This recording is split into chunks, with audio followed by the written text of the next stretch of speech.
എൻ്റെ പേര് രാഹുൽ എന്നാണ്, രാഹുൽ അയ്യാർ. സ്ഥലം ഇവിടെ രാമനാട്ടുകരയ്ക്ക് അടുത്ത് പെരിങ്ങാവ് എന്ന് പറയും. മലപ്പുറം ജില്ലയാണ് വരിക. കോഴിക്കോട് ബോർഡർ ആണെങ്കിൽ കൂടി മലപ്പുറം ജില്ലയിലാണ് വരുന്നത്. അപ്പം ഞാൻ ബേസിക്കലി ഒരു എഞ്ചിനീയർ ആണ്. ഇലക്ട്രോണിക്സ് ആൻഡ് കമ്മ്യൂണിക്കേഷൻ എഞ്ചിനീയറിംഗ് ആണ് ഞാൻ പഠിച്ചിട്ടുള്ളത്. എൻ്റെ കോഴ്സ് ഡിഗ്രി കഴിഞ്ഞത്. ഡിഗ്രി കഴിഞ്ഞ ഉടനെ തന്നെ ഞാൻ ക്യാമ്പസ് സെലക്ഷൻ വഴി ഒരു കോർപ്പറേറ്റ് കമ്പനിയിൽ അസിസ്റ്റന്റ് മാനേജറായിട്ട് ജോലിക്ക് കയറി. ഏകദേശം 2 വർഷത്തോളം ഞാൻ ആ ഒരു ഫീൽഡിലായിരുന്നു, അസിസ്റ്റന്റ് മാനേജ്മെന്റ് സെക്ടറിലായിരുന്നു ഉണ്ടായിരുന്നത്. അപ്പൊ ആ 2 വർഷം കൊണ്ട് എനിക്ക് കോർപ്പറേറ്റ് സെക്ടറിന്റെ ഒരു കാര്യങ്ങളും അതിന്റെ ശീലങ്ങളൊക്കെ എനിക്ക് മനസ്സിലായി. അവിടുത്തെ രീതികൾ എങ്ങനെയാണ്, അവിടുത്തെ ടെൻഷൻ, പ്രഷർ, കാര്യങ്ങൾ ഇതെല്ലാം ബോധ്യപ്പെട്ടു. അപ്പം എന്നെ സംബന്ധിച്ച് എപ്പോഴും മാറ്റങ്ങൾക്ക് തയ്യാറാവുന്ന ഒരു വ്യക്തിത്വമാണ് ഞാൻ ഉണ്ടായിരുന്നത്. അപ്പം ആ ഒരു മേഖല എനിക്ക് പറ്റുന്നതല്ല, അല്ലെങ്കിൽ അതിന്റെ റിസ്ക്കും കാര്യങ്ങളും ഇങ്ങനെ അവിടെ ഇരുന്ന് വർക്ക് ചെയ്യുന്നതുകൊണ്ടുള്ള നേട്ടങ്ങളും കാര്യങ്ങളും ചിന്തിച്ചപ്പോൾ ആ ജോലി വേണ്ട എന്ന് എനിക്ക് തോന്നി. അങ്ങനെ ആ ജോലി റിസൈൻ ചെയ്ത് 2013 വീണ്ടും PG MTech ചെയ്തു. കമ്മ്യൂണിക്കേഷൻ എഞ്ചിനീയറിംഗിലാണ് MTech ചെയ്തിട്ടുണ്ടായിരുന്നത്. അപ്പം അതിനുശേഷം MTech കഴിഞ്ഞ ഉടനെ തന്നെ ആ പഠിച്ച കോളേജിൽ തന്നെ അസിസ്റ്റന്റ് പ്രൊഫസറായിട്ട് ജോലി കിട്ടി.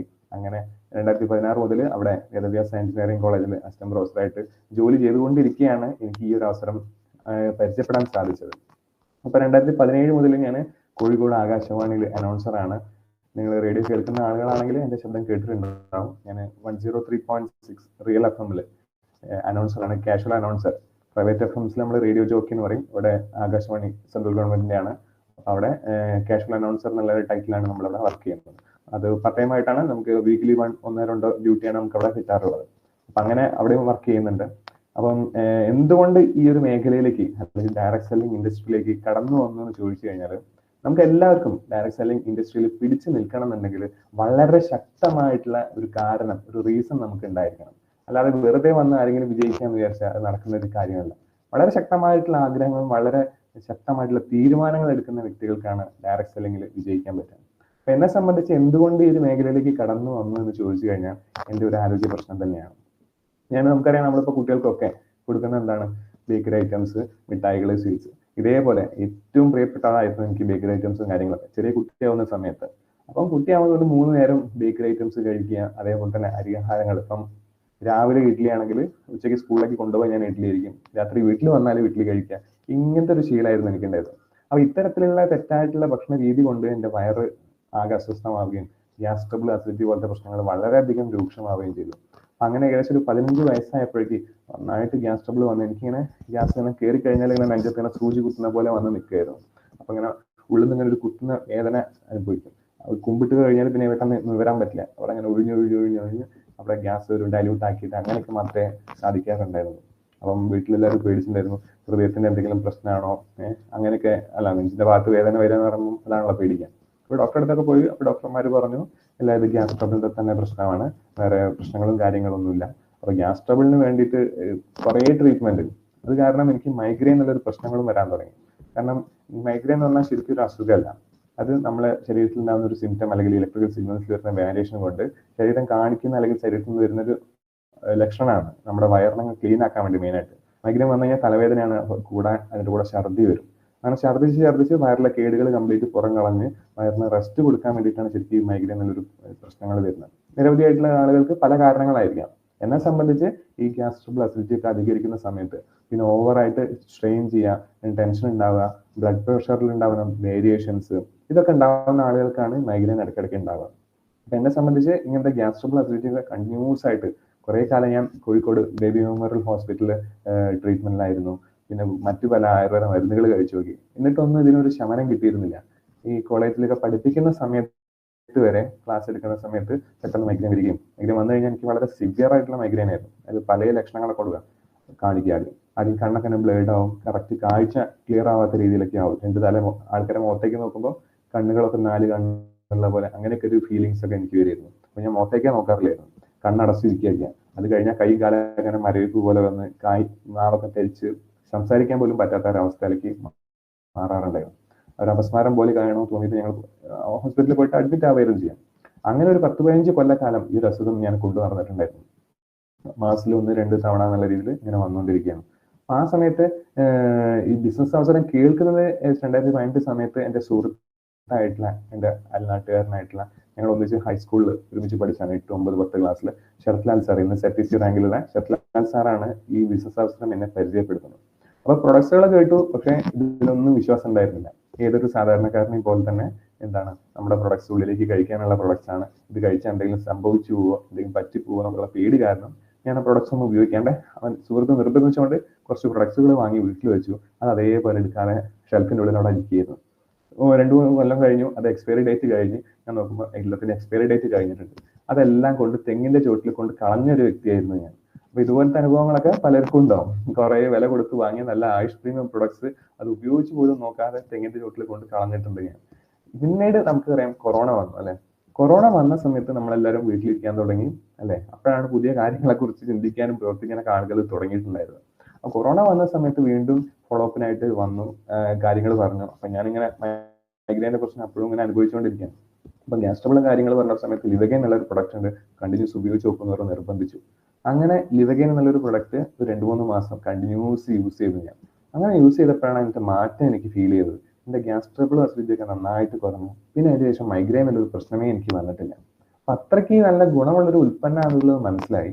അപ്പൊ ഇതിനെക്കുറിച്ച് കൂടുതൽ പഠിക്കാൻ എനിക്ക് ആഗ്രഹം ഉണ്ടായിരുന്നു. അപ്പൊ അങ്ങനെയാണ് ഞാൻ വയനാട്ടില് നമ്മുടെ ശൈലേഷ് സാറിന്റെ ഒരു RTP അറ്റൻഡ് ചെയ്യുന്നത്. ആ RTPയിലൂടെയാണ് ഈ ബിസിനസ് എന്താണെന്നും ഇതിന്റെ വലിപ്പം, ഇതിന്റെ സാധ്യത ഒക്കെ എനിക്ക് മനസ്സിലായത്. അപ്പം കൂടുതൽ ക്വാളിറ്റിയുള്ള ഉൽപ്പന്നങ്ങൾ നമുക്ക് എല്ലാവർക്കും എത്തിക്കാൻ പറ്റുമെന്ന് മനസ്സിലായി. പതുക്കെ കോളേജിൽ ഞാൻ എന്ത് ചെയ്തു, കോളേജിൽ പോയിട്ട് ടീച്ചേഴ്സിൻ്റെ അടുത്തും എൻ്റെ സഹപ്രവർത്തകരുടെ അടുത്തൊക്കെ ഓരോ പ്രൊഡക്ട്സുകൾ ഇങ്ങനെ കൊടുക്കാൻ തുടങ്ങി. അപ്പം എൻ്റെ കൂടെ ഉണ്ടായിരുന്ന 2-3 മിസ്സുമാർക്ക് രക്തക്കുറവിൻ്റെ നല്ല പ്രശ്നം ഉണ്ടായിരുന്നു. അപ്പം നമ്മുടെ ഫീലിംഗ് ആയിട്ട് ഞാൻ കൊടുത്തു. 2 ബോട്ടിൽ കഴിച്ചപ്പോഴേക്ക് തന്നെ അവർക്ക് ഇത് നല്ല റിസൾട്ട് കിട്ടി. കൗണ്ട് ക്ലിയർ 100ന്റെ മുകളിലേക്ക് കൗണ്ട് വന്നു. കൂടെ എൻ്റെ കോളേജിൻ്റെ വൈസ് പ്രിൻസിപ്പൾ ഉണ്ട് കവിത മാം, അവരുടെ ഹസ്ബൻഡിന് PK സ്റ്റീൽസിലാണ് പ്രൊഡക്ഷൻ മാനേജറാണ്. അപ്പം PK സ്റ്റീൽസിലെ പ്രൊഡക്ഷൻ അയണിന്റെ പ്രൊഡക്ഷൻ ആണ് അവിടെ. അപ്പൊ ഹൈ ഹീറ്റ് ആണ്, നല്ല ചൂടിലാണ് അവർ വർക്ക് ചെയ്യുന്നത്. അത് കാരണം സ്കിൻ അലർജീസ് കണ്ടിന്യൂസ് ആയിട്ട് വരുന്ന രീതിയായിരുന്നു. സ്കിൻ അലർജി പല വലിയ ചൊറിച്ചിൽ പോലെ കയ്യിലും കാലിലൊക്കെ ഉണ്ടായിട്ട് അദ്ദേഹം ഒരുപാട് കാലം അലോപ്പതിക് ട്രീറ്റ്മെന്റ് ഒക്കെ നടത്തിയിട്ടുണ്ടായിരുന്നു. പക്ഷെ കാര്യമായിട്ടുള്ള റിസൾട്ട് ഒന്നും ഇല്ലാത്തതുകൊണ്ട് അങ്ങനെ നിൽക്കുന്ന സമയത്താണ് ഞാൻ നമ്മുടെ ആന്റിലർജി ഒക്കെ പരിചയപ്പെടുത്തി. ആന്റിലർജി, കവചപ്രാശം, ബ്ലഡ് പ്യൂരിഫയർ ഒക്കെ കൊടുത്തു. അങ്ങനെ അദ്ദേഹം ഒരു 3 മാസം അത് യൂസ് ചെയ്ത സമയത്ത് അദ്ദേഹത്തിന്റെ ഒരു 80% പ്രശ്നങ്ങൾ ക്ലിയർ ആയി. അദ്ദേഹത്തിന് വളരെ വിശ്വാസം വന്നു, കോൺഫിഡൻറ്റ് വന്നു. അദ്ദേഹം എൻ്റെ കൂടെ ഡിസ്ട്രിബ്യൂട്ടർ ആയിട്ട് വന്നു. അപ്പൊ അവര് തമിഴ്നാട് സ്വദേശികളാണ്, പൊള്ളാച്ചി, സേലം ഭാഗത്താണ്. അവിടെ അദ്ദേഹത്തിന്റെ സുഹൃത്തുക്കൾക്കും ബന്ധുക്കൾക്കും ഒക്കെ പരിചയപ്പെടുത്തി ഏകദേശം 1-2 ലക്ഷത്തിന്റെ കച്ചവടം ആ സമയത്ത് തന്നെ എനിക്ക് അവിടുന്ന് കിട്ടിയിട്ടുണ്ടായിരുന്നു. അപ്പൊ അങ്ങനെ റിസൾട്ട് തരാൻ പ്രൊഡക്ട്സ് ഒക്കെ തുടങ്ങി. അപ്പൊ അങ്ങനെ ഏകദേശം 2022 ലാസ്റ്റ് 2023 സ്റ്റാർട്ടിങ്ങോട് കൂടിയിട്ടാണ് ഈ ബിസിനസ്സിന് ഞാനൊരു സീരിയസ് ആയിട്ട് കാണുന്നതും എന്റെ ജോലി പ്രവർത്തിച്ചുകൊണ്ടിരിക്കുന്ന ഒരു ജോലി, അസിസ്റ്റന്റ് പ്രൊഫസർ എന്നുള്ള ജോലി റിസൈൻ ചെയ്തിട്ട് ഫുൾ ടൈം ആയിട്ട് ഇത് ചെയ്യാന്നുള്ളൊരു തീരുമാനം എടുക്കുന്നതും ഈ ബിസിനസ്സിലേക്ക് കടന്നു വരുന്നു. അങ്ങനെ കഴിഞ്ഞ 1.5 വർഷം കൊണ്ട് ഇന്നിപ്പം കമ്പനിയുടെ DTC റാങ്ക് കഴിഞ്ഞ് ZTC റാങ്കിലേക്ക് പോയിക്കൊണ്ടിരിക്കുകയാണ്.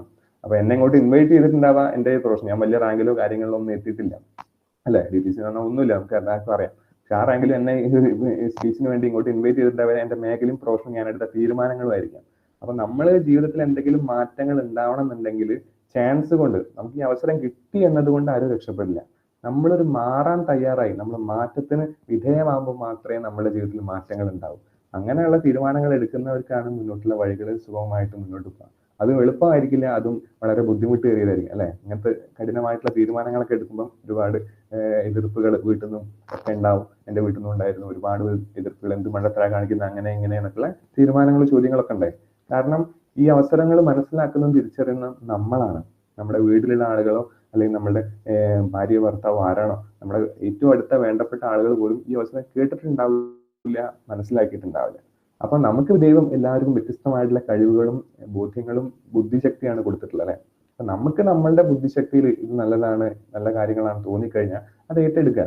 അത് മറ്റുള്ളവരെ എങ്ങനെ മനസ്സിലാക്കാന്ന് ചോദിച്ചാൽ അവരെ നമ്മളുടെ പ്രോഗ്രാംസിലേക്ക് കണക്ട് ചെയ്യാന്നുള്ളതാണ്. അപ്പൊ അങ്ങനെ ഞാൻ നമ്മുടെ MA സീസൺ 3-ലും 4-ലൊക്കെ നമ്മുടെ ഫാമിലിയിലൊക്കെ പങ്കെടുപ്പിച്ചു.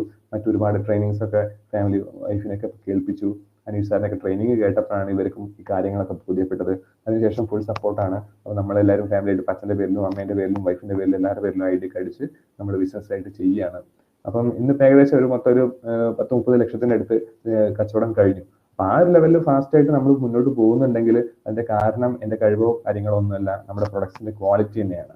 നമ്മൾ കൊടുത്തു കഴിഞ്ഞാൽ ആളുകൾക്ക് നല്ല റിസൾട്ട് കിട്ടുന്നുണ്ട്, ആർക്കും നെഗറ്റീവ് പറയാനില്ല. ആളുകൾ എന്ത് ചെയ്യുന്നുണ്ട്, അത് ഏറ്റെടുക്കുന്നുണ്ട്, അത് മറ്റുള്ളവർക്ക് റെക്കമെൻഡ് ചെയ്യുന്നുണ്ട്. അപ്പൊ അത്രയ്ക്ക് ക്വാളിറ്റിയുള്ള ഉൽപ്പന്നങ്ങളും ഏറ്റവും നമുക്കറിയാം ഇന്ത്യയിലെ അല്ല ഏഷ്യയിലെ തന്നെ നമ്പർ 1 കമ്പനിയിലാണ് നമ്മൾ വർക്ക് ചെയ്യുന്നത്. അപ്പോൾ വേൾഡിലെ നമ്പർ 1 കമ്പനി ആവാനുള്ള എല്ലാ സാധ്യതകളും എല്ലാ പൊട്ടൻഷ്യലും ഉള്ള ഒരു കമ്പനിയിലാണ് നമ്മൾ വർക്ക് ചെയ്യുന്നത്. MI lifestyle marketing global private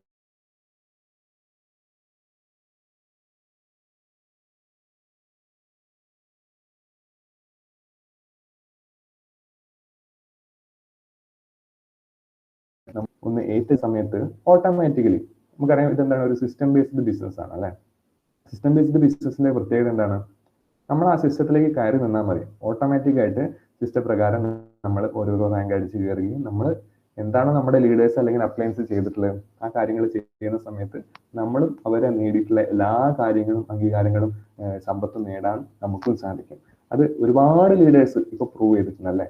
നമ്മുടെ ഏജിൽ തന്നെ നമുക്കറിയാം എത്ര ലീഡേഴ്സ്. അപ്പൊ ശ്രീധരൻ സാറിനൊക്കെ എക്സ്പീരിയൻസ് നമ്മൾ എപ്പോഴും പറയുന്നതാണ് അല്ലെ. ഒരു 7ാം ക്ലാസ് വിദ്യാഭ്യാസം വെച്ചിട്ട് ആ ഒരു ബിസിനസിനെ കുറിച്ചുള്ള വ്യക്തമായിട്ടുള്ള ധാരണയും ബോധ്യത്തോടും കൂടി പ്രവർത്തിക്കാൻ തയ്യാറായപ്പം ഒരു സാധാരണക്കാരനായ വ്യക്തിക്ക് ഇന്നിപ്പോ മാസം 5-6 ലക്ഷം രൂപ വരുമാനം മേടിക്കുന്ന ഒരു ലെവലിലേക്ക് മാറാൻ സാധിച്ചു. അങ്ങനെ അയാൾക്ക് സാധിക്കെങ്കിൽ, നമ്മളെല്ലാവരും മനുഷ്യന്മാരാണ്, ഒരു മനുഷ്യനെ സാധിക്കുന്നുണ്ടെങ്കിൽ നമുക്ക് എല്ലാവർക്കും അത് സാധിക്കും അല്ലെ. നമ്മൾ അതിനുവേണ്ടിയുള്ള പ്രാക്ടീസും ട്രെയിനിങ്ങുകളിലൂടെയും പോവുക, അത് പഠിക്കുക എന്നുള്ളതാണ് നമ്മൾ ചെയ്യേണ്ടത്. അപ്പൊ ആ സമയത്ത് ഞാൻ ചെറിയൊരു കഥ പറയാം. നിങ്ങൾ കേട്ടിട്ടുണ്ടോന്ന് അറിയില്ല, മിക്കവാറും കേട്ടിട്ടുണ്ടായിരിക്കും. നമുക്ക് ഒരാൾ ഒരു 10-45 വയസ്സിന് ശേഷം ഒരാൾക്ക് പാട്ട് പഠിക്കണം എന്നുള്ള ഒരു ആഗ്രഹം വന്നു. അപ്പൊ അയാൾ അത്യാവശ്യം പാടുന്ന ആളാണ്, കുറച്ച് കാര്യങ്ങൾ പാട്ടിനെ കുറിച്ചൊക്കെ അറിയുന്ന ആളാണ്. അപ്പൊ അദ്ദേഹം നല്ലൊരു ഗുരുവിനെ തേടിപ്പോയി. അപ്പൊ ഒരു ഗുരുവിന്റെ വീട്ടിലേക്ക് എത്തി. അപ്പൊ ഗുരുവിന്റെ വീട്ടിൽ ഗുരു ഉണ്ടായിരുന്നു. അപ്പം ഗുരുവിനോട് പറഞ്ഞു, ഗുരു എനിക്ക് പാട്ട് പഠിക്കണം, എനിക്കിപ്പം ഇത്ര വയസ്സായി, ഞാൻ പാട്ടൊക്കെ പാടുന്ന ആളാണ്, കുറെ കാര്യങ്ങൾ പഠിച്ചിട്ടുണ്ട്, അപ്പം എനിക്ക് പാട്ടിൽ നല്ല എക്സ്പെർട്ട് ആവാൻ എത്ര പൈസയും എത്ര കാലം എടുക്കും എന്ന് ചോദിച്ചു. അപ്പം ഗുരു പറഞ്ഞു, നിങ്ങൾ ഇങ്ങനെയൊക്കെയാണല്ലേ, കുറെ കാര്യങ്ങൾ പഠിച്ചിട്ടുണ്ട്, ഇങ്ങനെയൊക്കെയാണല്ലേ. ഒരു പാട്ടൊക്കെ പഠിച്ചിട്ടൊക്കെ ഗുരു പറഞ്ഞു, നിങ്ങൾക്ക് പാട്ടിൽ ഒരു എക്സ്പെർട്ട് ആവാൻ ഒരു 80,000 രൂപയും ഒരു 5 വർഷം സമയം വേണ്ടി വരുന്നതാണ്.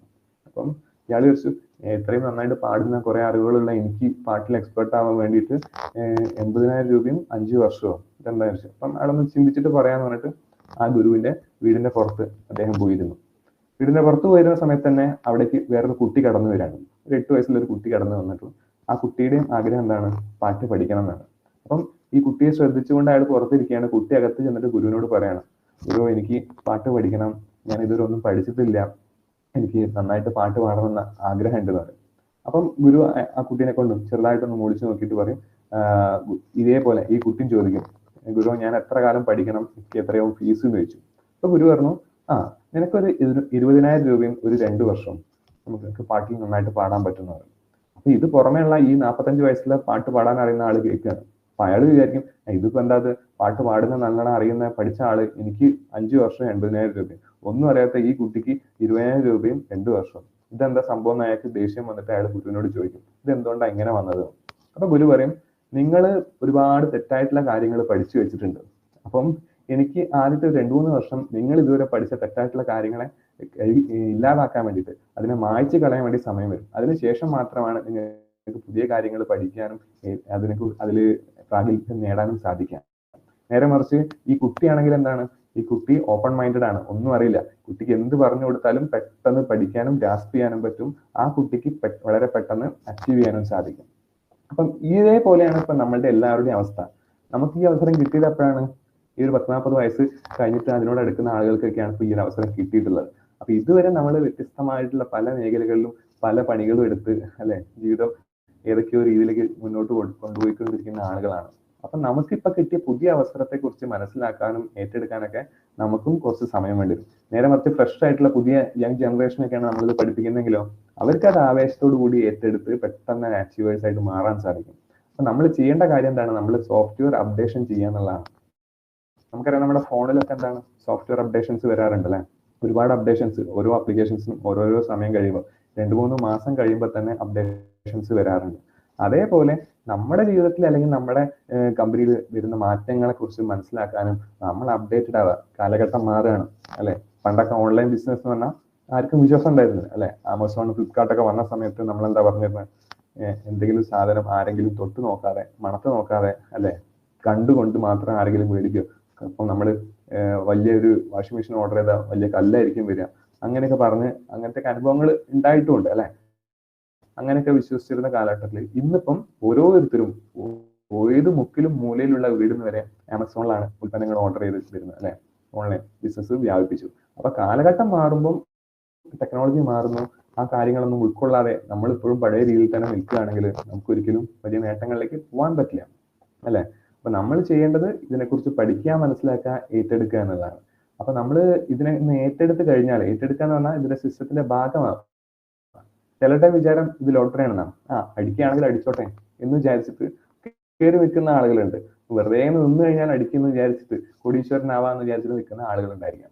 അവരോടൊക്കെ ഒന്നും പറയാനില്ല. നമ്മൾ ഏത് മേഖലയിലാണെങ്കിലും അതിനെക്കുറിച്ച് വ്യക്തമായിട്ട് പഠിച്ച് മനസ്സിലാക്കി ഏറ്റെടുത്ത് കഴിഞ്ഞാൽ മാത്രമേ നമുക്ക് ആ മേഖലയിൽ വിജയിക്കാൻ പറ്റുള്ളൂ.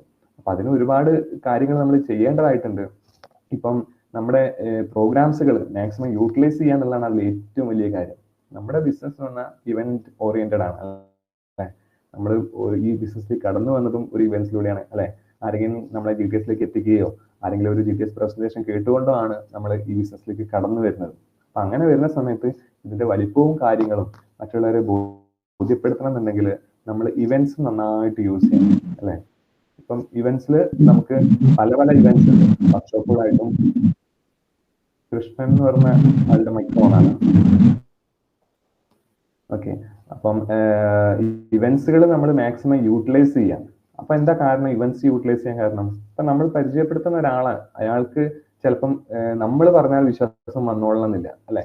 പക്ഷെ നമ്മുടെ ലീഡേഴ്സോ അല്ലെങ്കിൽ മറ്റാരുടെയെങ്കിലും എക്സ്പീരിയൻസ് കേൾക്കുന്ന സമയത്ത് ചിലപ്പം അത് അയാളുടെ ജീവിതത്തിൽ അയാൾക്ക് റിലേറ്റ് ചെയ്യാൻ പറ്റും. ചിലപ്പോൾ അയാൾ ഇപ്പോൾ ഒരു ആശാരിപ്പണിക്കാരനാണ്, അപ്പം അയാൾ അവിടേക്ക് വന്നു. അയാൾ വരുന്ന സമയത്ത് സ്റ്റേജിൽ കയറിയിട്ട് അതേപോലെ ആശാരിപ്പണി ചെയ്തുകൊണ്ടിരുന്ന ഒരാള് ഈ ബിസിനസ്സിലൂടെ അച്ചീവ് ചെയ്ത കാര്യങ്ങളും മാറ്റങ്ങൾ, അയാളുടെ ജീവിതത്തിൽ വന്ന മാറ്റങ്ങളും പറയുന്ന സമയത്ത് അയാൾക്കത് റിലേറ്റ് ചെയ്യാൻ പറ്റും. അപ്പൊ എന്ത് ചെയ്യാം, അയാൾക്കത് ഏറ്റെടുക്കാനുള്ള ഒരു തോന്നലുണ്ടാവും. അപ്പൊ നമ്മളുടെ ഉള്ളിലുണ്ടാവുന്ന ഒരു ചേഞ്ച് അല്ലെങ്കിൽ ഉള്ളിലുണ്ടാവുന്ന നമ്മുടെ ചിന്തകളിലെ ഒരു മാറ്റമാണ് നമ്മുടെ ജീവിതത്തെ മുന്നോട്ട് നയിക്കുന്നുണ്ടാവുക. അല്ലാതെ നമ്മൾ എത്ര കാലം എന്തൊക്കെ കേട്ട് പറഞ്ഞിട്ടോ അല്ലെങ്കിൽ എന്തൊക്കെ മനസ്സിലാക്കിയെന്ന് പറഞ്ഞതോ യാതൊരു കാര്യമില്ല. നമ്മളത് ഇംപ്ലിമെന്റ് ചെയ്യാം, നമ്മുടെ ജീവിതത്തിലേക്ക് ഒരു മാറ്റം കൊണ്ടുവരാൻ തയ്യാറാവുന്നത് തൊട്ടിട്ടാണ് നമുക്ക് അതിന്റെ റിസൾട്ടുകൾ അനുഭവിക്കാൻ പറ്റുള്ളൂ. ഇപ്പം ഇതിൽ ഉണ്ടാവുന്ന നേട്ടങ്ങൾ നമ്മൾ ആരും പറയേണ്ട കാര്യമില്ല, അല്ലെ? നമുക്ക് ഒരുപാട് ലീഡേഴ്സ് ഉണ്ട്. ഇപ്പൊ മുബീൻ മുഹമ്മദ് ഒക്കെ മാസം 1 കോടി രൂപയോളം വരുമാനം മേടിക്കുന്നു. അദ്ദേഹം എവിടെയുള്ളത്? അമേരിക്കയിലാണ്, അല്ലെ? ആ ലെവലിൽ പാസിംഗ് കഴിഞ്ഞൊരു 10 വർഷം കൊണ്ട് തന്നെ ഇത്രയധികം മാറ്റങ്ങൾ ഉണ്ടാക്കിയിട്ടുണ്ടെങ്കിൽ ഇപ്പോഴാണ് നമുക്കറിയാം 2025 ഗവൺമെന്റ് എല്ലാ സപ്പോർട്ടോടും കൂടിയിട്ട് നമുക്ക് ബിസിനസ് ചെയ്യാനുള്ള സാഹചര്യം ഒരുക്കിയിട്ടുള്ളത്. ഈ ഒരു ഫെബ്രുവരി 19 പ്രാധാന്യം എന്താണ്? കേരളത്തിലെ ഒരു ചരിത്ര മുഹൂർത്തമായിട്ട് മാറാൻ പോകുന്ന ഒരവസരമാണ്. ഇന്നിപ്പം നിരവധിയായിട്ടുള്ള ആളുകൾക്ക് കേന്ദ്ര അല്ലെങ്കിൽ സർക്കാരിന്റെ പിന്തുണ എത്രമാത്രം ഉണ്ടെന്ന് ബോധ്യപ്പെടുത്താൻ പറ്റുന്ന 10,000-കണക്കിന് ആളുകൾ പങ്കെടുക്കുന്ന വലിയൊരു പ്രോഗ്രാമാണ് ഫെബ്രുവരി 19 നമ്മുടെ മുഖ്യമന്ത്രി ഇനോഗ്രേറ്റ് ചെയ്യാൻ പോകുന്നത്. നമ്മുടെ ഡയറക്ട് സെല്ലിങ്ങിന്റെ എല്ലാ സപ്പോർട്ടിനും വേണ്ട കാര്യങ്ങളും വെബ്സൈറ്റും എല്ലാം ചെയ്യാൻ പോവാണ്. ആ സമയത്ത് നമ്മൾ ഇത് ആക്റ്റീവായിട്ട് ഏറ്റെടുത്ത് നമ്മളുടെ കൂടെ ചെറിയൊരു ടീം ഉണ്ടെങ്കിൽ തീർച്ചയായിട്ടും വരുന്ന 2-3 വർഷം കൊണ്ട് നമ്മളുടെയൊക്കെ ലെവല് ഇതേപോലെ തന്നെ ITC ആയിട്ടും ഡയമണ്ട് ആയിട്ടൊക്കെ മാറാൻ നമുക്ക് ഓരോരുത്തർക്കും ഉള്ള സാഹചര്യം ഇന്ന് ഇവിടെ ഉണ്ട്. അപ്പൊ അതിന് നമ്മൾ വ്യക്തമായിട്ട് പഠിക്കുകയും മാറാൻ തയ്യാറാവുകയും ചെയ്യും. ഇപ്പൊ നമ്മൾ ഒരാളോട് പറയുന്ന സമയത്ത് എന്താണ് അവർക്ക് തോന്നുക? ഇത് ഇവൻ ചെയ്യുന്ന പരിപാടിയാണ്, ഇതെന്തോ സോപ്പും പേസ്റ്റും വിൽക്കുന്ന പരിപാടിയാണ്. ഇങ്ങനത്തെ ചിന്താഗതികളായിരിക്കും മിക്കവാറും ആളുകൾക്ക് ഉണ്ടാവാം. ഇപ്പൊ നമ്മൾ ഒരു കണ്ണ് കാണാത്ത ഒരു അന്ധനായിട്ടുള്ള ഒരാളുണ്ട്. അപ്പൊ അയാളോട് നമ്മൾ കടലിനെ പറ്റി വർണ്ണിക്കുകയാണ്. കടൽ എന്ന് പറഞ്ഞു കഴിഞ്ഞാൽ നമ്മൾ കടലിന് എന്ത് ചെയ്തു? ഒരു ഗ്ലാസ് വെള്ളം കൊണ്ടുപോകും. ഈ വെള്ളം കൊണ്ടിട്ട് അയാൾ തൊട്ട് കാണിച്ചത് ഇത് കടലിലെ വെള്ളമാണ്. ഇതുപോലത്തെ വലിയ ടാങ്കിൽ വെള്ളം നിറച്ച പോലെ എന്താ പറയാ നിറഞ്ഞു നിൽക്കുന്ന ഒരു സംഭവമാണ് കടൽ എന്ന് പറഞ്ഞാൽ അയാൾ എന്താ ഉൾക്കൊള്ളാം, അല്ലെ? അയാൾക്ക് അതിനൊരു പരിധി ഉണ്ട്. ഒരു കടലിനെ നമുക്ക് ഒരു അന്ധനായ ഒരാൾക്ക് പറഞ്ഞു കൊടുക്കാൻ പറ്റില്ല, അല്ലെ? അപ്പൊ അതേപോലെ ഈ ബിസിനസിനെ കുറിച്ച് ഒന്നും അറിയാത്ത ഒരാൾക്ക് നമ്മൾ നേരിട്ട് പോയി പ്രൊഡക്റ്റിന് അല്ലെങ്കിൽ ബിസിനസിനെ കുറിച്ച് പറയുന്ന സമയത്ത് അവർക്ക് വിചാരിക്കുക നമ്മൾ ചെയ്യുന്ന എന്തോ തട്ടിക്കൂട്ട് പരിപാടി. നേരെ മറിച്ച് ഇതുപോലത്തെ 1000-കണക്കിന് 10,000-കണക്കിന് ആളുകളുള്ള വലിയ പരിപാടികളിലേക്ക് അവരെ കൊണ്ടിച്ചു എത്തിക്കുന്ന സമയത്ത് എന്താവും? അവർക്ക് മനസ്സിലാവും എന്താണ് മൈ ലൈഫ് സ്റ്റൈൽ മാർക്കറ്റിംഗ് എന്നുള്ളത്. അപ്പം ഇന്ന് നമുക്ക് അഭിമാനിക്കാം 26ഓളം അല്ലെ ആയുഷ് പ്രീമിയം ഉൽപ്പന്നങ്ങൾ. അത് സെൻട്രൽ ഗവൺമെന്റ് സർട്ടിഫൈ ചെയ്തിട്ടുള്ള ഏറ്റവും നല്ല ഉൽപ്പന്നങ്ങളാണ്. അതിൽ ഉപയോഗിച്ച് നോക്കിയ ആളുകൾക്കൊക്കെ അതിന്റെ റിസൾട്ട് കിട്ടിയിട്ടുണ്ട്. ഇതൊന്നും മരുന്ന് കാറ്റഗറി അല്ല എന്നുള്ള കാര്യം നമുക്കറിയാം. നമ്മൾ വെൽനെസ്സിന് വേണ്ടിയിട്ടാണ്. അപ്പം വെൽനെസ് ഇനിയുള്ള കാലഘട്ടത്തിന്റെ വലിയ ഓപ്പർച്യൂണിറ്റി. കാരണം നമുക്ക് എല്ലാവർക്കും ആരോഗ്യത്തെ കുറിച്ച് കുറച്ചൊക്കെ ബോധ്യം വന്ന സമയമാണ്. പ്രത്യേകിച്ച് ഞാൻ എന്റെ അനുഭവത്തിൽ പറയുന്ന പോലെ തന്നെ കൊറോണയാണ് ആളുകൾക്ക് പല തിരിച്ചറിവുകളും കൊടുത്തിട്ടുള്ളത്, അല്ലെ?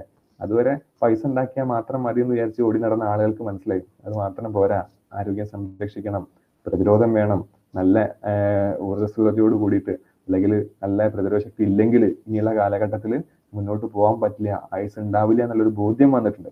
അതിന്റെ ഭാഗമായിട്ട് ആളുകൾ യോഗ ചെയ്യാനും ജിമ്മിലൊക്കെ പോകാനൊക്കെ തുടങ്ങി അല്ലെ.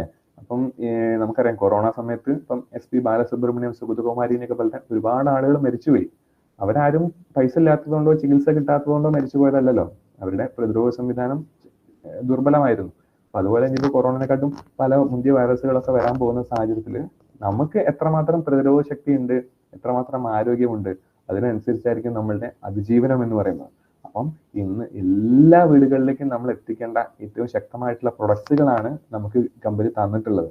അപ്പൊ അതിന് ഏറ്റെടുക്കുക, അതിന് ആദ്യം സ്വയം ഉപയോഗിച്ച് അതിന്റെ റിസൾട്ട് കാര്യങ്ങളൊക്കെ നമ്മളൊന്ന് മനസ്സിലാക്കുക. അപ്പം അത് ഉപയോഗിച്ച് കഴിഞ്ഞാൽ ഓട്ടോമാറ്റിക്കലി ഇത് പറയും. അത് മനുഷ്യന്റെ സ്വാഭാവികമായിട്ടുള്ള ഒരു സ്വഭാവമാണ് അല്ലെ. നല്ലത് എന്തെങ്കിലും കണ്ടു കഴിഞ്ഞാൽ രണ്ടാൾക്കാരോട് പറയാന്നുള്ളത് മനുഷ്യന്റെ സ്വാഭാവിക സ്വഭാവമാണ്. അത് നമ്മൾ ആരും പഠിപ്പിക്കേണ്ട കാര്യമില്ല. അപ്പൊ നമ്മൾ ചെയ്യേണ്ടത് നമ്മളെ സർക്കിളിലുള്ള ഫ്രണ്ട്സ് ആയിക്കോട്ടെ, റിലേറ്റീവ്സ് ആയിക്കോട്ടെ, എല്ലാവർക്കും ആ ഉൽപ്പന്നങ്ങൾ പരിചയപ്പെടുത്തി കൊടുക്കുക. അങ്ങനെ പരിചയപ്പെടുത്തി കൊടുക്കുന്ന സമയത്ത് എന്താവും, ഓട്ടോമാറ്റിക്കലി റിസൾട്ട് കിട്ടുകയും അവർ മുഖാന്തരം പുതിയ പുതിയ സെയിൽസ് കാര്യങ്ങളൊക്കെ വരികയും ചെയ്യും. അപ്പം വളരെ സിമ്പിൾ ആയിട്ട് ചെയ്യാവുന്ന ഒരു ഓപ്പർച്യൂണിറ്റി അല്ലെ. സിമ്പിൾ ആയിട്ട് ഇപ്പൊ ആൾക്കാർ ഒരിക്കലും ആർക്കും വരാലോ. അതിനിപ്പം ഡിഗ്രി ക്വാളിഫിക്കേഷൻസ് 10ാം ക്ലാസ് പാസ്സാവണമെന്നോ ഡിഗ്രി വേണമെന്നോ ഇങ്ങനെ എക്സ്പീരിയൻസ് വേണോ ഒന്നും പറയുന്നില്ല. ഏതൊരു സാധാരണക്കാരനും ഇതിലേക്ക് വരാം. പക്ഷെ ഇതിൽ വിജയിക്കണം എന്നുണ്ടെങ്കിൽ എന്താവണം, നമ്മൾ അതിനുള്ള അർഹത, അതിനുള്ള യോഗ്യത നമുക്ക് ഉണ്ട് എന്നുള്ളത് നമ്മൾ പ്രൂവ് ചെയ്യണം അല്ലെ. വെറുതെ അല്ലല്ലോ. നമ്മളെടുക്കുന്ന റിസ്കുകളും നമ്മളെടുക്കുന്ന തീരുമാനങ്ങളും ഇതിനുള്ള നമ്മളുടെ പ്രവർത്തനങ്ങളുമാണ് അതിനുള്ള അർഹത നമ്മൾക്ക് നിർണ്ണയിക്കുന്നത്. ചിലപ്പോൾ റിസൾട്ട് ഇന്നോ നാളെയോ കിട്ടിയെന്ന് വരില്ല അല്ലെ. അതിന് ചിലപ്പോൾ കുറച്ച് കാത്തിരിക്കേണ്ടി വരും. ഇപ്പൊ സാധാരണ നമ്മളൊരു ബിസിനസ് തുടങ്ങുകയാണെങ്കിൽ എന്താ സ്ഥിതി, നമ്മൾ ചെറിയൊരു ഷോപ്പ് ഇടാന്ന് വിചാരിക്കാം, 4-5 ലക്ഷം ഇല്ലാതെ ഒരു ചെറിയ തട്ടുകട പോലത്തെ ഷോപ്പ് പോലും ഇന്ന് ഇടാൻ പറ്റാത്ത സാഹചര്യമാണ്. ആ സമയത്ത് യാതൊരു ഇൻവെസ്റ്റ്മെന്റും ഇല്ലാതെ 5000-നും 10,000-നൊക്കെ തുടങ്ങാൻ പറ്റുന്ന ഒരു ബിസിനസ് ഓപ്പർച്യൂണിറ്റി. അപ്പൊ എന്തിനാണ് ഇത് സാധാരണക്കാർ മടിച്ചു നിൽക്കുന്നത്? നമുക്കറിയാം ഇന്ത്യ ഒരു ഡെവലപ്ഡ് നാഷനായിട്ട് മാറിക്കൊണ്ടിരിക്കുകയാണ് അല്ലെ. ഡെവലപ്ഡ് വികസിത രാജ്യമായിട്ട് മാറിക്കൊണ്ടിരിക്കുമ്പോൾ കുറച്ച് അംബാനിമാരും അദാനിമാരും മാത്രം ഉണ്ടായതുകൊണ്ട് യാതൊരു കാര്യമില്ല. ഓരോ സാധാരണക്കാരന്റെ കയ്യിലും വരുമാനം എത്തുകയും അവര് ഒരു സമ്പന്നതയിലേക്ക് എത്തുന്ന സമയത്താണ് നമ്മൾക്ക് രാജ്യം വികസിതമായെന്ന് പറയാൻ പറ്റുക. അപ്പൊ അതിന് ഇന്ന് സർക്കാരിന്റെ മുന്നിലുള്ള ഒരേ ഒരു ഓപ്ഷൻ എന്ന് പറയുന്നത് എന്താണ്, ഡയറക്ട് സെല്ലിംഗ് ആണ്. ഇപ്പൊ കേരള ഗവൺമെന്റിന്റെ സ്ഥിതി അറിയാം. നമുക്ക് ജോലി കൊടുക്കാനുള്ള സാഹചര്യം ഇല്ല അല്ലെ. ശമ്പളം തന്നെ കറക്റ്റ് കൊടുക്കുന്നില്ല. പല മാറ്റങ്ങളും വന്നു പുതിയ ബജറ്റിൽ. ആ സമയത്ത് ഇന്ന് മദ്യവും ലോട്ടറിയിൽ നിന്നും മാത്രം വരുമാനം കാണുന്ന സർക്കാർ ഒരു പ്രധാന വരുമാനമായിട്ട് കാണുന്നത് ഡയറക്ട് സെല്ലിംഗ് എന്നാണ്. കാരണം ഒരു ഉൽപ്പന്നം പോലും ഇവിടെ ബില്ലടിക്കാതെ സർക്കാരിലേക്ക് ടാക്സ് കൊടുക്കാതെ നമുക്ക് കിട്ടുന്നില്ല. അപ്പൊ അത്രയ്ക്ക് സുതാര്യമായിട്ട് ഗവൺമെന്റിനെ സപ്പോർട്ട് ചെയ്തുകൊണ്ട് രാജ്യ പുരോഗതിക്ക് സപ്പോർട്ട് ആയിക്കൊണ്ട് നമുക്ക് എല്ലാവർക്കും ഒരേപോലെ വിജയിക്കാൻ പറ്റുന്ന വലിയൊരു അവസരം. പിന്നെ ഈ ഒരു ബിസിനസിന്റെ പ്രത്യേകത എന്താണ്, നമ്മുടെ എല്ലാം വ്യക്തിത്വ വികാസമാണ് അല്ലെ. നല്ല പേഴ്സണാലിറ്റീസ് ആയിട്ട് നമ്മളൊക്കെ എല്ലാവർക്കും മാറാനുള്ള ഒരു അവസരമാണ് നമ്മുടെ കമ്പനി തന്നിട്ടുള്ളത്. അപ്പൊ ഞാൻ പറഞ്ഞു, ഞാൻ കോളേജ് ഡിഗ്രി കഴിഞ്ഞ ഉടനെ തന്നെ ഒരു കോർപ്പറേറ്റ് കമ്പനിയിലാണ് വർക്ക് ചെയ്തത്. അവിടുത്തെ സ്ഥിതി എന്താണ്, അവിടെയൊക്കെ ആളുകളെ അല്ലെങ്കിൽ സെയിൽസ് എക്സിക്യൂട്ടീവ്സിനൊക്കെ മോട്ടിവേറ്റ് ചെയ്യുന്നത് മദ്യം കൊടുത്തിട്ടാണ്. അവർ ഓരോ മന്ത് എൻഡ് ആണെങ്കിലോ അല്ലെങ്കിൽ എന്തെങ്കിലും ക്ലോസിങ്ങിന്റെ സമയത്താണെങ്കിലും ടീം മെമ്പേഴ്സിനൊക്കെ വിളിച്ചിട്ട് ഒരു മദ്യ സൽക്കാരാണ്. ഇവരൊക്കെ അടിച്ച് പൂസാക്കി കഴിഞ്ഞാൽ ഒരു നാളെ ചാർത്തായിട്ട് ഫീൽഡിൽ ഇറങ്ങുക. ശരിക്കും അവരെ പൊട്ടൻഷ്യൽ കുറയ്ക്കുകയും തളർത്തുകയാണ് ചെയ്യുന്നത്. പക്ഷെ ആളുകൾക്ക് എന്ത് മതി, ലഹരി മതി. ഇങ്ങനെ ലഹരിക്ക് അടിമപ്പെട്ടു പോകുന്ന ഒരു സമൂഹമാണ് നമ്മളിന്ന് കണ്ടുകൊണ്ടിരിക്കുന്നത് അല്ലെ. ചെറിയ തലമുറ വരെ മദ്യത്തിനും മയക്കുമരുന്നും അടിമപ്പെട്ട് അതിന്റെ കച്ചവടത്തിലേക്ക് ഇറങ്ങുന്ന, പൈസയ്ക്ക് വേണ്ടി എന്തും ചെയ്യുന്ന, ആരെ വേണമെങ്കിൽ കൊല്ലുന്ന ആളുകളായിട്ട് ആളുകൾ മാറുന്ന സമയത്ത് നല്ല ബന്ധങ്ങൾക്കും നല്ല റിലേഷൻസിനും സ്നേഹത്തിനും ഒക്കെ പ്രാധാന്യം കൊടുത്തുകൊണ്ട് നമ്മളിവിടെ മോട്ടിവേറ്റ് ആവുന്നത് എന്തുകൊണ്ടാണ്, നമ്മുടെ ഉള്ളിൽ അല്ലെ ഇന്റേണലി മോട്ടിവേറ്റഡ് ആയിട്ടാണ് നമ്മൾ ഈ ബിസിനസ് ചെയ്യുന്നത്. അല്ലാതെ എക്സ്റ്റേണലി മോട്ടിവേറ്റഡ് ആയിട്ടല്ല. നമുക്ക് ആരും മദ്യം വാങ്ങി തരുന്നില്ല, സിഗരറ്റ് വാങ്ങി തരുന്നില്ല. ഇവിടെ ഉള്ള ആളുകൾ നമ്മളൊരു ഗ്രൂപ്പായിട്ട് ഒരു മീറ്റിംഗ് ചെയ്യുന്ന സമയത്ത് എല്ലാവരും മോട്ടിവേറ്റഡ് ആയിട്ടുള്ള നല്ല സ്വപ്നങ്ങളും ആഗ്രഹങ്ങളും ഉള്ള ഒരുപാട് നല്ല ആളുകൾ ഒത്തിട്ടാണ് നമ്മൾ ജീവിക്കുന്നത്. നമ്മൾ ഏത് ഗ്രൂപ്പിലാണ് ഉൾപ്പെട്ടിരിക്കുന്നത് എന്നതിനനുസരിച്ചാണ് നമ്മളുടെ ജീവിതത്തിലെ മാറ്റം ഉണ്ടാകുന്നത് അല്ലെ. ഇപ്പൊ നമ്മൾ വെള്ളടിക്കാത്ത ആളാണ്, 4-5 വെള്ളടിക്കാരുടെ ഗ്രൂപ്പിലേക്ക് നമ്മൾ എത്തിപ്പെട്ട ഓട്ടോമാറ്റിക്കലി നമ്മളും വെള്ളടിക്കാരനായി മാറിയിട്ടുണ്ടാവും.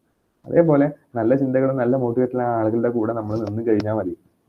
അവർ പറയുന്ന കാര്യങ്ങൾ കേൾക്കുകയും അവർ ചെയ്യുന്ന കാര്യങ്ങൾ ചെയ്യുന്നത് കാണുകയും ചെയ്യുന്ന സമയത്ത് ഓട്ടോമാറ്റിക്കലി നമ്മളുടെ ഉള്ളിലും ആ മാറ്റം ഉണ്ടാവും. അതാണ് ഈ ബിസിനസിന്റെ പ്രത്യേകത. ബില്ലി സാർ എപ്പോഴും പറയുന്ന പോലെ ഒറ്റയ്ക്ക് നിന്ന് കഴിഞ്ഞാൽ നമുക്ക് വില ഉണ്ടാവില്ല. നമ്മൾ കൂട്ടത്തോടെ നിൽക്കുന്ന സമയത്ത് വിലയുണ്ടാവും അല്ലെ. നമ്മളിപ്പോ നല്ല ടീമിന്റെ കൂടെയാണ് അല്ലെ. മുബീൻ മുഹമ്മദ് സാറിന്റെ ടീമാണെങ്കിൽ TVI വെലോസിറ്റി ഇന്റർനാഷണൽ എന്നുള്ള വലിയൊരു ടീമുണ്ട്. അതിൽ അനീഷ് സാറിന്റെ GCI ഗ്രീൻ ചാമ്പ്യൻ ഇന്റർനാഷണൽ വലിയൊരു ഓർഗനൈസേഷന്റെ ഭാഗമാണ് നമ്മൾ. പിന്നെ ബല്ലി സാറിന്റെ AAG ഏസ് ഇന്റർനാഷണൽ ഗ്രൂപ്പിന്റെ വലിയ ഒരു ഓർഗനൈസേഷന്റെ ഭാഗമാണ് നമ്മൾ. പിന്നെ ശൈലേഷ് സാറിന്റെ UCI അല്ലെ, യുണൈറ്റഡ് ചാമ്പർ ഇന്റർനാഷണൽ വലിയൊരു ഓർഗനൈസേഷന്റെ ഭാഗമാണ്. അപ്പം വലിയ വലിയ അച്ചീവേഴ്സ് ആയിട്ടുള്ള ഒരുപാട് ലീഡേഴ്സ് നമുക്കുണ്ട്. അപ്പൊ അവരുടെ കൂടെ അവരുടെ ഓർഗനൈസേഷനിൽ നിൽക്കുന്ന സമയത്ത് അവരിലേക്ക് വളരാൻ വേണ്ടിയിട്ടും അവരുടെ ഒപ്പം നിൽക്കുന്ന സമയത്ത് അവരെന്തൊക്കെ മാറ്റങ്ങളിലേക്ക് പോകുന്നു അതെല്ലാം നമ്മളിലേക്ക് എത്തും അല്ലെ. നമ്മളിപ്പം കയറിയിരിക്കുന്ന എന്താണ്, ഒരു വലിയ ലക്ഷ്യത്തിലേക്ക് പോകുന്ന ഒരു വലിയ ട്രെയിനിലേക്കാണ് അല്ലെ. ട്രെയിന് അവിടേക്ക് ലക്ഷ്യത്തിലേക്ക് എന്തായാലും പോകും. അപ്പൊ നമുക്ക് ആ ട്രെയിനിൽ കയറി കഴിഞ്ഞാൽ അതിന്റെ ലക്ഷ്യത്തിൽ എത്തുന്നവരെ അതിൽ നിൽക്കാം, അല്ലെങ്കിൽ ഏതെങ്കിലും അടുത്ത സ്റ്റേഷനിൽ ഇറങ്ങാൻ പറ്റും.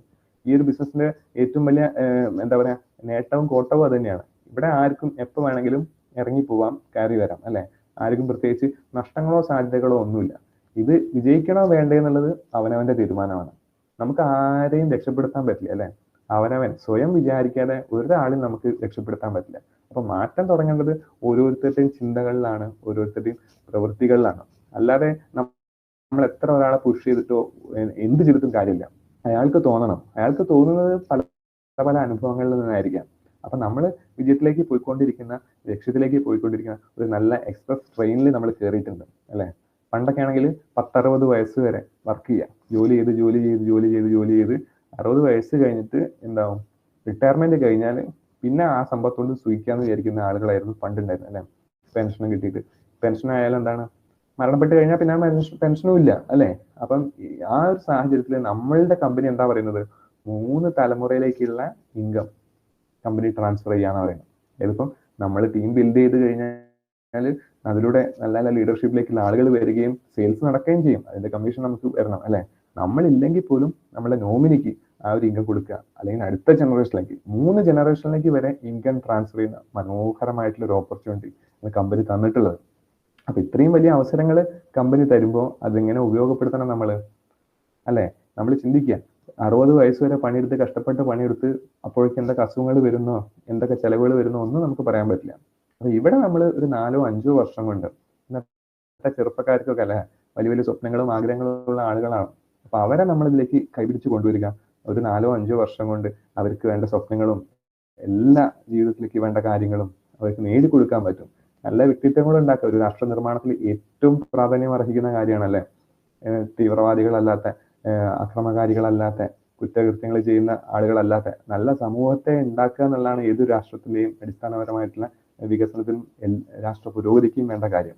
അപ്പം നല്ല വ്യക്തിത്വങ്ങൾ ഉണ്ടാക്കുക, നല്ല തലമുറയെ ഉണ്ടാക്കുക, നല്ല ചിന്തകളും സ്വപ്നങ്ങളും ആഗ്രഹങ്ങളും എല്ലാം ഉള്ള ഒരുപാട് ആളുകളെ പ്രൊഡ്യൂസ് ചെയ്യുന്ന ഒരു വലിയ ഇൻഡസ്ട്രിയിലേക്ക് നമ്മൾ കടന്നു വന്നിട്ടുണ്ട്. അപ്പം 2040-45 ആകുമ്പോഴേക്കും ഇന്ത്യ ഒരു ഡെവലപ്ഡ് നേഷൻ ആകുമ്പോൾ ഒരുപാട് കോടീശ്വരന്മാരാണ് ഇന്ത്യയിൽ ഉണ്ടാവാൻ പോകുന്നത്. അതിന്റെ ഒരു ഭൂരിഭാഗവും കോൺട്രിബ്യൂട്ട് ചെയ്യാൻ പോകുന്നത് ഡയറക്ട് സെല്ലിംഗ് എന്ന് പറയുന്ന ഈ മഹത്തായ അവസരമാണ്. അപ്പൊ അതിലൊന്നും യാതൊരു സംശയങ്ങളോ കാര്യങ്ങളോ ഇല്ല. അപ്പം ഇന്നിപ്പോ ഞാൻ സംസാരിക്കുന്നത് ഒരുപാട് കോടീശ്വരന്മാരോടാണ്. നാളെ അല്ലെങ്കിൽ മറ്റന്നാള് വലിയ ലെവലിലേക്ക് വളർന്നുകൊണ്ടിരിക്കുന്ന ഒരുപാട് കോടീശ്വരന്മാരോടാണ് സംസാരിച്ചുകൊണ്ടിരിക്കുന്നത്. അപ്പൊ ഇതെല്ലാം സംഭവിക്കുന്ന കാര്യങ്ങളാണ്. അപ്പം ആരൊക്കെ ഇതിൽ പിടിച്ചു നിൽക്കും, ആരൊക്കെ ഇത് ഏറ്റെടുക്കും എന്നുള്ള കാര്യത്തിൽ നിങ്ങൾ തീരുമാനിക്കാം. നമുക്ക് കോടീശ്വരനാവണോ അതോ ഇപ്പൊ ചെയ്യുന്ന ജോലി ചെയ്ത് തട്ടിമുട്ടി കഞ്ഞി കുടിച്ച് ജീവിച്ചു പോയാൽ മതിയോ എന്നുള്ളതാണ് തീരുമാനം. അപ്പം ഒരു മാറ്റം നിങ്ങൾ ആഗ്രഹിക്കുന്നുണ്ടെങ്കിൽ, ജീവിതത്തിൽ വലിയ സ്വപ്നങ്ങൾ നിങ്ങൾക്ക് ഉണ്ടെങ്കിൽ, ജീവിതത്തിൽ മാറണം എന്ന് ആഗ്രഹിക്കുന്നുണ്ടെങ്കിൽ ആ മാറ്റങ്ങൾക്ക് നിങ്ങൾ വിധേയമാവണം. നമ്മുടെ ഒരുപാട് ഈഗോസ്, കാര്യങ്ങള്, പ്രശ്നങ്ങള് എല്ലാം ചെത്തിക്കളഞ്ഞ് മാത്രമേ അല്ലെ നമുക്ക് ഒരു നല്ല പേഴ്സണാലിറ്റി ആയിട്ട് മാറാൻ പറ്റുള്ളൂ. ഒരു ശില്പി ചെയ്യുന്നത് പോലെ നമ്മളിപ്പോ ഒരു കരിങ്കല്ലാണ്, ആർക്കും വേണ്ടാത്ത ഒരു കരിങ്കല്ലാണ്. അപ്പൊ ഇതിൽ നിന്ന് നമ്മൾ ചെത്തി ഒഴിവാക്കേണ്ടത് നമ്മളുടെ ഈഗോസ്, നമ്മളുടെ കുറ്റം പറയുന്ന സ്വഭാവം, പരിഭവങ്ങള് അല്ലെ, മടി, ദേഷ്യം, ഇത്തരത്തിലുള്ള ചീത്ത വികാരങ്ങളൊക്കെ ചെത്തി കളയുമ്പോൾ നമ്മൾ നല്ല സൗന്ദര്യമുള്ള ഒരു ശില്പമായിട്ട് മാറും, നല്ലൊരു വ്യക്തിത്വമായിട്ട് മാറും. അപ്പൊ അതിനുള്ള ശ്രമങ്ങളാണ് നമ്മൾ ചെയ്യേണ്ടത്. നമ്മൾ സ്വയം തിരിച്ചറിയാം നമുക്ക് എന്തൊക്കെയാണ് ന്യൂനതകൾ ഉള്ളത്, നമ്മൾക്ക് മാറ്റം വരുത്തേണ്ടത് എവിടെയാണ്, എന്തൊക്കെ ചീത്ത സ്വഭാവങ്ങളാണ് നമുക്കുള്ളത്, എന്തൊക്കെ മടിയാണ് നമുക്കുള്ളത്. നമ്മൾ മനുഷ്യന്മാരാണ്, ബേസിക്കലി മടിയന്മാരാണ് അല്ലെ. ഇന്നിപ്പോ രാവിലെ 6 മണിയാകുമ്പോഴേക്കും മോർണിംഗ് മീറ്റിൽ കയറണം. പല ആളുകളായിരിക്കും ഇനിയിപ്പോ മോർണിംഗ് മീറ്റിൽ കയറിയിട്ട് എന്തിനാ അല്ലെ. കിടന്നുറങ്ങാൻ സുഖമായിട്ട് ഉറങ്ങാം. ഉറങ്ങിക്കഴിഞ്ഞാൽ അങ്ങനെ സുഖമായിട്ട് ഉറങ്ങി നമുക്ക് അറ്റാക്കോ കാര്യങ്ങളോ വന്ന് പെട്ടെന്ന് അല്ലെ ഭൂമിയിൽ തന്നെ സുഖമായിട്ട് പോകാൻ പറ്റും. നേരെ മറിച്ച് രാവിലെ എണീറ്റ് നമ്മൾ നല്ല ആക്റ്റീവായിട്ട് നല്ല ഫ്രഷ് മൈൻഡോട് കൂടിയിട്ട് പുതിയ കാര്യങ്ങൾ പഠിക്കുകയും മാറാൻ വേണ്ടിയിട്ടുള്ള ഒരു പ്രചോദനമൊക്കെ ഓരോ ദിവസം രാവിലെ കേൾക്കുകയും ചെയ്യുന്ന സമയത്ത് നമ്മുടെ ജീവിതത്തിൽ പതിയെ പതിയെ മാറ്റങ്ങൾ ഉണ്ടാകും.